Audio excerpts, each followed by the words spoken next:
अस्सलाम वालेकुम। आज हम चैप्टर नंबर 1 करें, इंट्रोडक्शन टू बायोलॉजी, जो कि 9th ग्रेड के फेडरल बोर्ड से मैंने लिया है। तो पहले आपको पता होना चाहिए बायोलॉजी क्या होता है। बायोलॉजी का जो वर्ड है ये ग्रीक वर्ड है।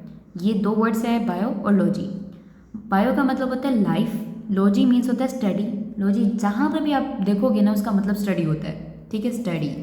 तो ओवरऑल इसकी डेफिनेशन क्या बनी? स्टडी ऑफ लाइफ या study of living organism is called as biology. अब इसमें तीन मेन ब्रांचेज हैं, जियोलॉजी, बॉटनी, माइक्रोबायोलॉजी। जियोलॉजी से आपसे कुछ याद रखना है जू से। जू में क्या होता है? एनिमल्स वगैरह होते हैं। तो यहाँ पर हम क्या करें? Study of animals. जो बॉटनी आ जाती है इसमें हम लोग क्या करें? प्लांट्स की स्टडी कर रहे हैं। इसमें अब ये नहीं करेंगे हम लोग एनिमल्स की भी स्टडी कर लेंगे, नहीं, सिर्फ पर्टिकुलर किसकी करेंगे स्टडी?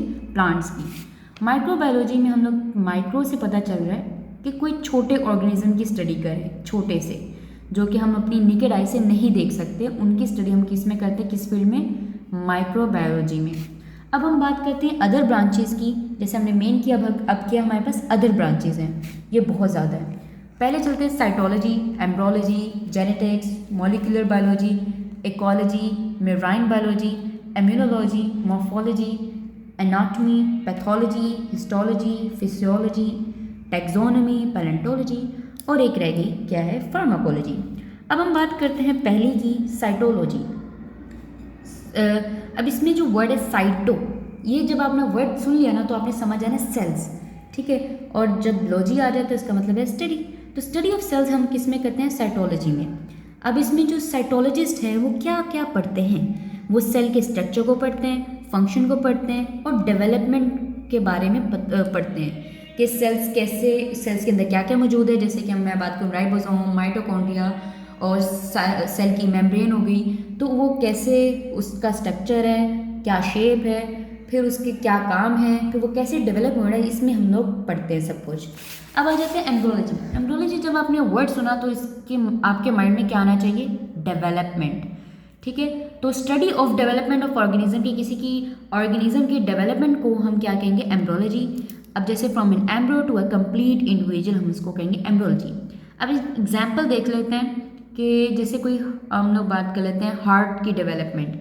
वो एक पहले छोटा होता है, फिर थोड़ा बड़ा होता है, फिर उसके अंदर जो अंदर की इंटरनल स्ट्रक्चर वो डेवलपमेंट हो रहे थे, फिर एक कंप्लीट हार्ट बनता है। तो ये जो डेवलपमेंट हो रही है इसको हम क्या कहेंगे? Embryology. Let's move on towards genetics. तो that's a very important again. तो इसमें हम क्या करते हैं? स्टडी ऑफ जीन्स और हेरिडेटरी, इसको हम क्या कहेंगे? जेनेटिक्स। हेरिडेटरी क्या है? वो सारे जो करेक्टरिस्टिक जो कि आपके पेरेंट्स से आपके अंदर आ रही हैं, दैट इज कॉल्ड हेरिडेटरी। अब जैसे कि आपकी लेंस जो है आपके पेरेंट्स का फॉर एग्जांपल ब्राउन है, तो आपके अंदर भी ब्राउन ही आएगा। ये नहीं है कि आपके अंदर ऐसा आएगा जो आपके ग्रैंड पेरेंट्स में भी नहीं था। तो ये है hereditary, inheritance of qualities from parents to offspring, that's what we call as a genetics. Let's move towards the molecular biology. अब अगेन इसके वर्ड के अंदर इसकी मीनिंग है कि क्या डेफिनेशन है बेसिकली। तो मॉलिक्यूलर, मॉलिक्यूल्स आ जाएगा कि इसमें हम लोग स्टडी ऑफ मॉलिक्यूल्स करेंगे जो कि लिविंग ऑर्गेनिजम्स में, जैसे जो भी मॉलिक्यूल्स जो कि लिविंग ऑर्गेनिज्म में मौजूद है उनको अगर हम स्टडी करेंगे हम कहेंगे उसको मॉलिक्यूलर बायोलॉजी। अब आ जाते हैं पैथोलॉजी। पैथो वर्ड जब भी सुनेंगे इसका मतलब होता है कोई डिजीज़ वगैरह। अब लॉजी अगेन स्टडी, तो स्टडी ऑफ डिजीज़ हम क्या कहेंगे? पैथोलॉजी। अब जैसे कोई हमारे डिजीज़ कर लें, डेंगू हो गया, फीवर हो गया, अब उसमें हमने करना क्या है इस पैथोलॉजी में? पैथोलॉजिस्ट क्या करते हैं? उसके कॉजेस यानी फीवर किसकी वजह से आपको हुआ, सिम्टम्स यानी जो पेशेंट है उस फीवर में क्या होता है? टेम्परेचर हाई हो जाता है तो वो दिखेगा आपका सिम्टम्स में। ट्रीटमेंट क्या होगा कि आपको मेडिसिन देंगे ताकि आप फीवर से मतलब आपकी ठीक हो जाए। नाउ अब हम बात करते हैं इकोलॉजी।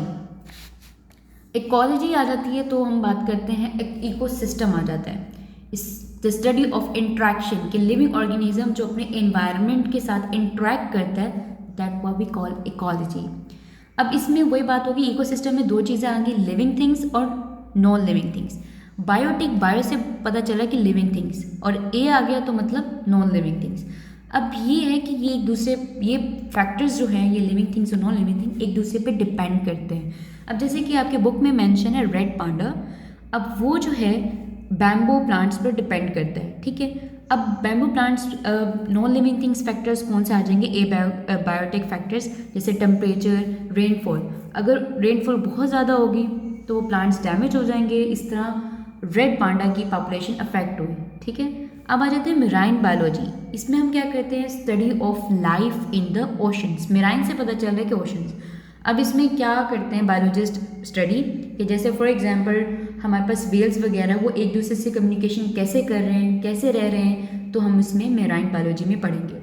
इम्यूनोलॉजी, अब ये आ जाएगा हमारे पास स्टडी ऑफ इम्यून सिस्टम आ जाएगा कि कैसे हमारा जो इम्यून सिस्टम है ह्यूमन बॉडी में हमारी बॉडी को प्रोटेक्ट करा है फ्रॉम डिजीज़। ये याद रखना, पैथो जो है वो बताता है डिजीज़ के कोज सिम्टम्स हो, लेकिन अगर बात की जाए प्रोटेक्शन फ्रॉम द डिजीजेस तो वो इम्यूनोलॉजी करें, इसमें कंफ्यूज नहीं होना। ठीक है, नेक्स्ट अब हम बात करते हैं मॉर्फोलॉजी। मॉर्फोलॉजी से पता है, ये मॉर्फो आ जाएगा तो इसका मतलब होता है फॉर्म्स एंड स्ट्रक्चर। ऑर्गेनिज्म का स्ट्रक्चर और फॉर्म्स, ये इसमें इंटरनल अंदर वाला स्ट्रक्चर नहीं, ऊपर वाला स्ट्रक्चर। जैसे कि बर्ड्स की बिग्स की कौन सी शेप है, कि फॉर एग्जांपल अगर शार्प है और एक शार्प नहीं है, तो ये आएगा मॉर्फोलॉजी में। अगर मैं इंटरनल ब्रिक की स्ट्रक्चर की बात करूँगी, अंदर वाली, वो आगे एक फील्ड है, उस जैसे एनाटमी है, उसको कहते हैं, उसमें हम लोग स्टडी करते हैं इंटरनल स्ट्रक्चर ऑफ ऑर्गेनिज्म। तो एनाटमी के इंटरनल स्ट्रक्चर, ये इसमें दो में कंफ्यूज नहीं होना। मॉर्फोलॉजी में स्ट्रक्चर ऑफ ऑर्गेनिज्म करते हैं, इंटरनल नहीं। एनाटमी में हम लोग स्टडी करते हैं इंटरनल स्ट्रक्चर, के अंदर वाला स्ट्रक्चर क्या है। जैसे हार्ट है, उसके अंदर क्या क्या स्ट्रक्चर है। अगर मैं ऊपर से देखूँ कि कैसी शेप है, जैसे कॉर्न शेप हम कहते हैं, तो वो मॉर्फोलॉजी है। अगर अंदर की स्ट्रक्चर की मैं बात करूँगी, that is called anatomy. Histology में हम लोग टिश्यूज़ की स्टडी करते हैं, वो भी अगेन हमें माइक्रोस्कोप के अंदर ही हम लोग इसको स्टडी करते हैं। फिजियोलॉजी में हम लोग क्या करते हैं, फंक्शन ऑफ लिविंग थिंग्स की स्टडी करते हैं। जैसे मैंने भी हार्ट की बात की कि इंटरनल स्ट्रक्चर तो नोट में हो गया, तो अगर ये फंक्शन जो मैं बात जब करूँगी तो हम उसको क्या कहेंगे, फिजियोलॉजी।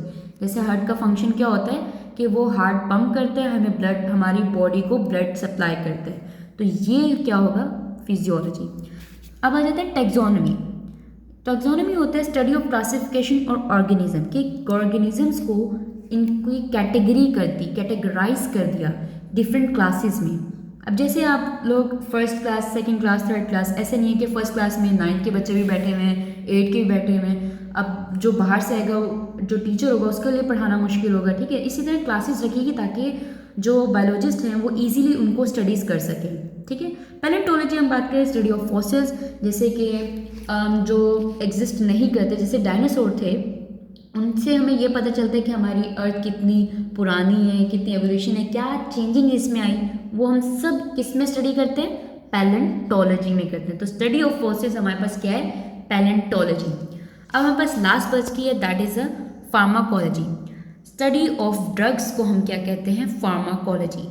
अब इस ड्रग्स का जो आप लेते हैं, मेडिसिन वगैरह, इसका अफेक्ट क्या होता है लिविंग थिंग्स पर, और डेवलपमेंट न्यू ड्रग्स तब होगा जब कोई न्यू डिजीज़ वगैरह आ गई तो न्यू ड्रग्स बनेंगे। तो ये सब हमारे पास जो थी, ये अदर ब्रांचेज और मेन ब्रांचेस थी। आई होप आपको मेरा ये लेक्चर अच्छा लगा होगा। तो अल्लाह हाफिज़।